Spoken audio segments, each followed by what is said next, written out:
ప్రపంచంలో ఎన్నో కంట్రీస్ దగ్గర న్యూక్లియర్ వెపన్స్ ఉన్నాయి. అలాంటిది ఇరాన్ దగ్గర ఉంటే తప్పేంటి? ఈ క్వశ్చన్ వినడానికి కరెక్ట్ గా ఉన్నా గానీ international politics and Iran sign చేసిన ఒప్పందాల ప్రకారంగా అది న్యూక్లియర్ వెపన్స్ ని తయారు చేయకూడదు.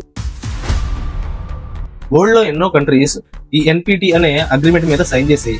ఈ అగ్రిమెంట్ ప్రకారంగా కొత్త దేశాలు ఏవి కూడా న్యూక్లియర్ వెపన్ ఎక్స్పెరిమెంట్స్ ని కండక్ట్ చేయకూడదు. ఆ ఎన్పిటి లో ఇరాన్ కూడా సైన్ చేసింది. ఈ ఎన్పిటిని 1967 లో సైన్ చేశారు. అయితే అప్పటికే Russia, US, UK, China, France దగ్గర న్యూక్లియర్ వెపన్స్ ఉన్నాయి.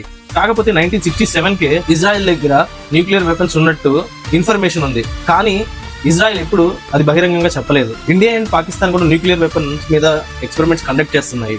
ఎన్పిటిలో ఇండియా అండ్ పాకిస్తాన్ సైన్ చేయలేదు. సో మనం దాన్ని వైలేట్ చేసినట్టు కాదు. ఇరాన్ ఈ ఒప్పందం మీద సంతకం చేసింది. కాబట్టి ఇరాన్ న్యూక్లియర్ బాంబ్స్ ని తయారు చేయడం అంతర్జాతీయ చట్టాల ప్రకారంగా నేరం అనేసి అమెరికా వాదిస్తుంది.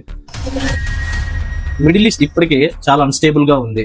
ఒకవేళ ఇరాన్ దగ్గర న్యూక్లియర్ బాంబ్స్ ఉంటే మిగతా countries like Saudi Arabia, Turkey, Egypt లాంటి దేశాలు కూడా న్యూక్లియర్ వెపన్స్ ని మ్యానుఫ్యాక్చర్ చేయడానికి ట్రై చేస్తాయి. దీనివల్ల ఆ చిన్న ప్రాంతంలోనే 4 to 5 న్యూక్లియర్ కంట్రీస్ తయారవుతాయి. ఎప్పుడు ఏ బాంబు పేలుతుందో తెలియని భయంకరమైన సిచ్యువేషన్ అక్కడ ఫామ్ అవుతుంది. ఇరాన్ నాయకత్వం గతంలో ఇజ్రాయెల్ మ్యాప్ నుంచి తుడిచిపెట్టుకుపోవాలి అని చాలా స్టేట్మెంట్స్ రిలీజ్ చేసింది.